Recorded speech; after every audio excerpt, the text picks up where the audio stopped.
DPI Tamil News.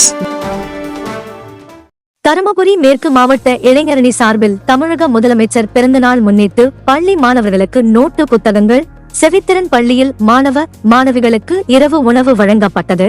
Dharmapuri மேற்கு மாவட்ட இளைஞரணி சார்பில் தமிழக முதலமைச்சர் தமிழக வெற்றி கழகத்தின் தலைவர் ஜோசப் விஜய் பிறந்த நாளை முன்னிட்டு தருமபுரி நகரம் தேர் நிலையம் அருகில் உள்ள நகராட்சி தொடக்க பள்ளியில் மேற்கு மாவட்ட இளைஞரணி அமைப்பாளர் விமல் ராஜ் தலைமையில் பள்ளியில் பயிலும் மாணவிகளுக்கு இலவச நோட்டுகள், பேனாக்கள், பென்சில்கள் மற்றும் தண்ணீர் சுத்திகரிப்பு கருவி ஆகியவைகளை வழங்கினார்கள். ரோட்டரி விவேகானந்தா செவித்திறன் பள்ளியில் 100க்கும் மேற்பட்ட மாணவிகளுக்கு இரவு உணவு வழங்கப்பட்டது.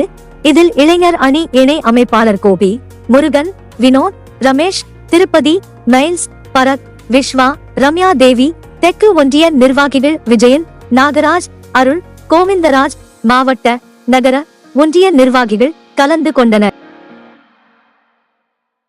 குரல் செய்திகள் உடனுக்குடன் தெரிந்து கொள்ள DPI தமிழ் நியூஸ் சேனலை சப்ஸ்கிரைப் செய்து இணைந்திருங்கள்.